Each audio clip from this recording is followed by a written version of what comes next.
Semot atau Kitab Keluaran pasal 39. Dan dengan benang nila dan ungu dan kirmisi mereka membuat pakaian yang dipintal untuk melayani di ruang kudus. Dan mereka membuat pakaian kekudusan yang bagi Aharon seperti yang telah Yahweh perintahkan kepada Mose. Dan dia membuat efod dari emas, benang nila dan ungu dan kirmisi serta lenan halus yang dipintal.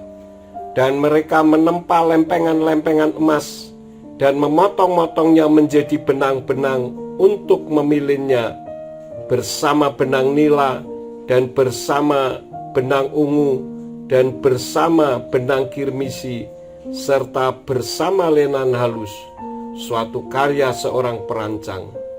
Mereka membuat bau-bau yang menyambung menjadi satu untuknya. Pada kedua ujungnya dia disambungkan jadi satu. Dan pita efodnya yang ada padanya haruslah itu seiras dengannya, sesuai pengerjaannya, yaitu dari benang emas, nila, dan ungu, dan kirmisi, serta lenan halus yang dipintal, seperti yang telah Yahweh perintahkan kepada Mose. Dan mereka mengerjakan batu-batu permata krisopras yang diteliti dengan sulaman benang emas, yang diukir seperti sebuah tatahan meterai menurut nama anak-anak Israel.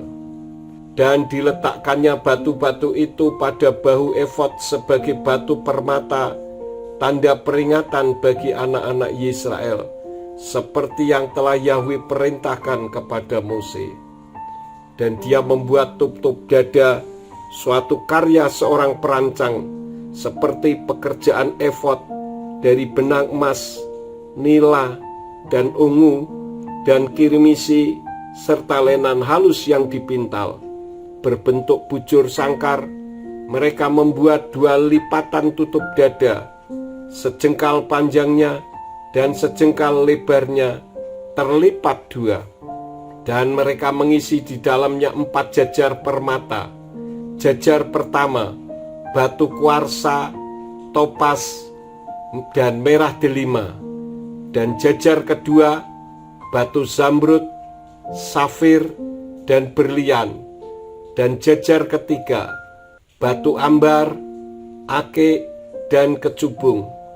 Dan jajar keempat, batu pirus, krisopras, dan nefrit. Batu-batu permata itu dililit jalinan benang emas dalam tatahannya. Dan permata-permata itu sesuai dengan nama anak-anak Israel.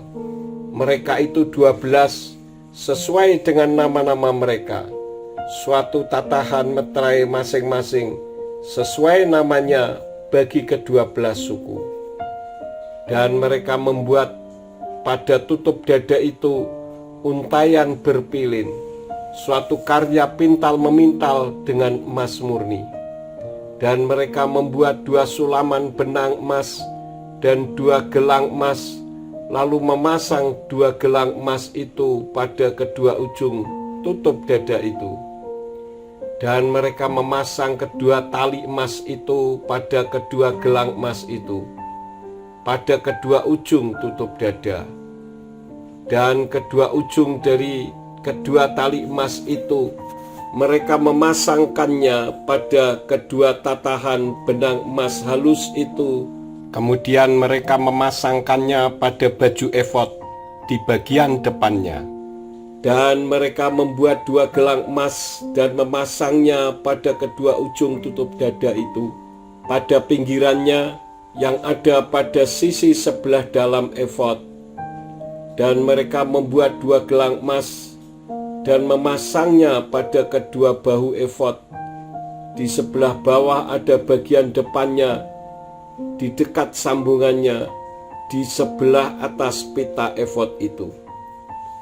Dan mereka mengikatkan tutup dada dari gelang-gelangnya ke gelang-gelang efod dengan sebuah tali dari benang nila, agar berada di atas pita efod, sehingga tutup dada itu tidak dapat disingkirkan dari efod seperti yang telah Yahwe perintahkan kepada Mose.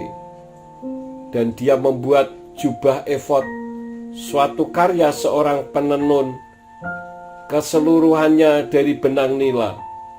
Dan leher jubah itu ada di tengah-tengahnya, seperti leher sebuah pelindung dada. Pinggiran leher itu ada di sekelilingnya, sehingga tidak akan koyak.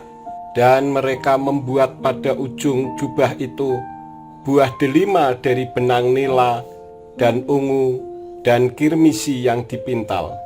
Dan mereka membuat giring-giring dari emas murni dan memasang giring-giring itu di tengah-tengah buah-buah delima pada kelim jubah itu sekelilingnya, di tengah-tengah buah-buah delima.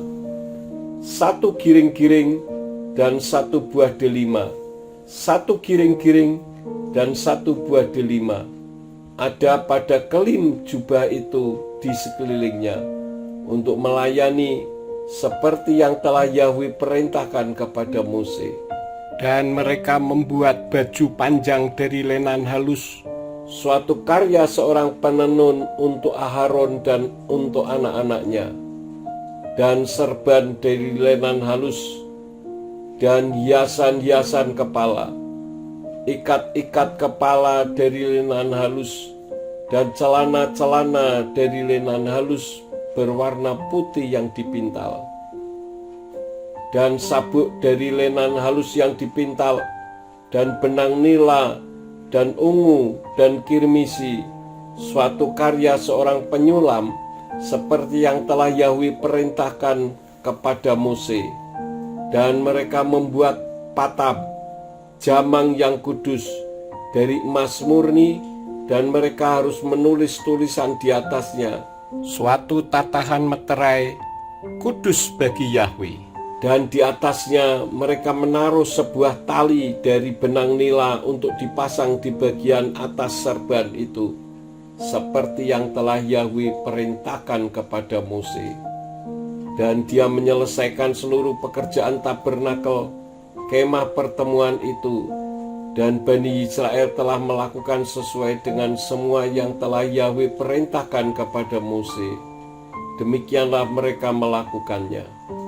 Lalu mereka membawa tabernakel itu kepada Mose, kemah itu dan segala perkakasnya, pengait-pengaitnya, papan-papannya, palang-palangnya, dan tiang-tiangnya, dan alas-alas tumpuannya, dan tudung dari kulit domba jantan yang dicelup warna merah, dan tudung dari kulit lumba-lumba dan tabir tirai, tabut kesaksian, dan tongkat-tongkat pengusungnya, dan tutup pendamaian, meja, segala perkakasnya, dan roti sajian, kaki pelita yang murni, pelita-pelitanya, deretan pelita-pelita dan segala perkakasnya, dan minyak untuk penerang, dan mezbah emas, dan minyak urapan, dan dupa wewangian, dan tirai pintu kemah, mezbah tembaga dan panggangan tembaga yang padanya ada tongkat-tongkat pengusungnya, dan segala perkakasnya, bejana dan alas tumpuannya, layar-layar pelataran, tiang-tiang dan alas-alas tumpuannya, dan tirai untuk gerbang pelataran, tali-talinya dan patok-patoknya, dan segala perkakas pelayanan tabernakel untuk kemah pertemuan, pakaian yang dipintal untuk melayani di ruang kudus, baik pakaian kekudusan untuk imam Aharon maupun pakaian anak-anaknya untuk bertindak sebagai imam, sesuai dengan segala yang telah Yahwe perintahkan kepada Mose. Demikianlah Bani Israel melakukan seluruh pekerjaan itu. Dan Mose menyaksikan semua pekerjaan itu, dan lihatlah, mereka telah melakukannya seperti yang telah Yahwe perintahkan. Demikianlah mereka telah melakukannya, dan Mose memberkati mereka.